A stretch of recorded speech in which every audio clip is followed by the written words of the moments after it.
the cross. They score! They score! Welcome to God's Playbook with your host, Father Rico Passero. Clock is at 20, 10, 5, touchdown! Touchdown! Let's play ball. Friends, welcome back to God's Playbook. Today is Good Friday, a day of great solemnity, and yet a day of joy. That's why we call it good. I remember I was just ordained a priest, one of my first kindergarten visits in the classroom. Father Rico! Yes. Why is it called Good Friday if Jesus died? Shouldn't it be called Bad Friday? I love children. Why is it called Good Friday, friends? Today is the day in which we, with great humility, thank God for the sacrifice of Jesus, who is innocent on the cross, for those who are guilty, me, you, us. How could we call this day Good Friday? So to unpack for a 4-year-old the difference between the language of good and bad, right? We understand why they would say this would be called Bad Friday instead of Good Friday. And yet, no, it is called Good Friday. Not good that we put Jesus on the cross, not good that he suffered extensive physical suffering for us, which, by the way, is only part of his suffering.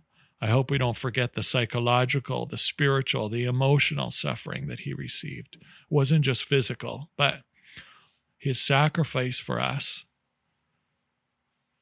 It isn't good because we put him on the cross. It isn't good that Jesus died. But it is good because he came to redeem us. It is good because by his cross we are saved. It is good because of his freely giving of himself for our salvation, brings us hope, brings us salvation, brings us redemption, brings us wholeness. So Good Friday is not called good because of what we did to Jesus, but Good Friday is called good because of what Jesus did for us. Think of the pain that you have experienced when you've lost a loved one, if death has touched your life and your family. I know sadly it has touched my family and me personally. When we lose someone we love, it changes our perspectives. We reflect upon their life and what they mean to us.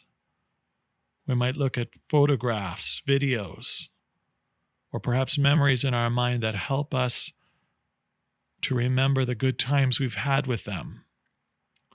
We reflect upon their love, the impact they've made on us throughout our lives, the character, the compassion, the patience, the laughs, the sorrows, the struggles,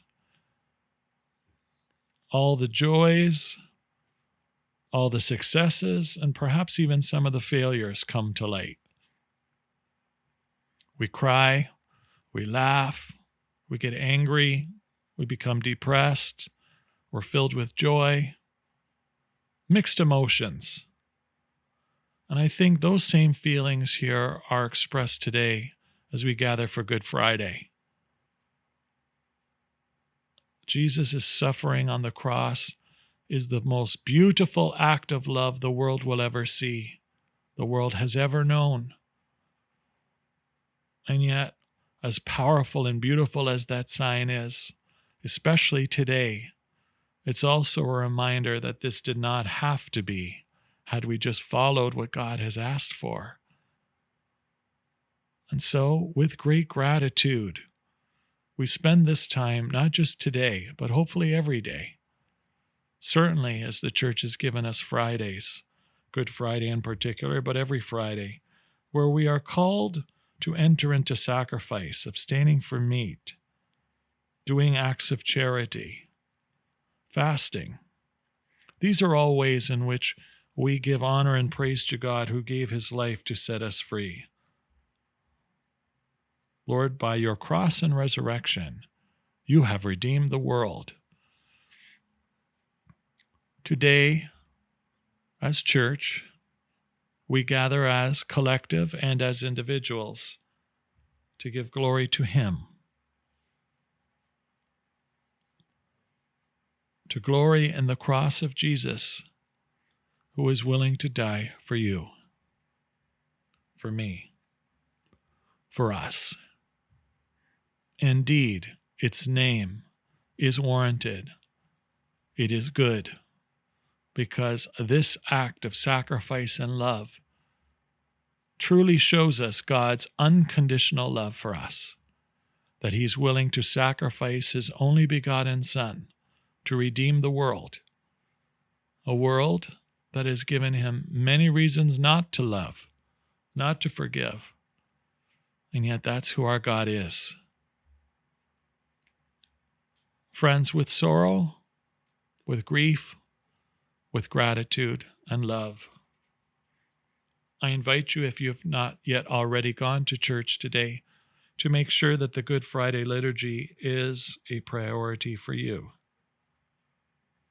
That we turn off the noise, that we put aside the distractions.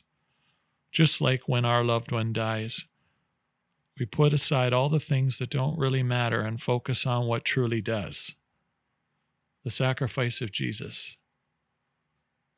I have the tradition personally of watching the movie The Passion of the Christ by Mel Gibson as a visual reminder to me, in addition to the liturgy at church, to help me to understand, to make me want to turn away from my sinfulness, to take the nails out of Jesus' hands, not find new ways to put them in, to put bandages on His wounds, not to continue to add to His wounds.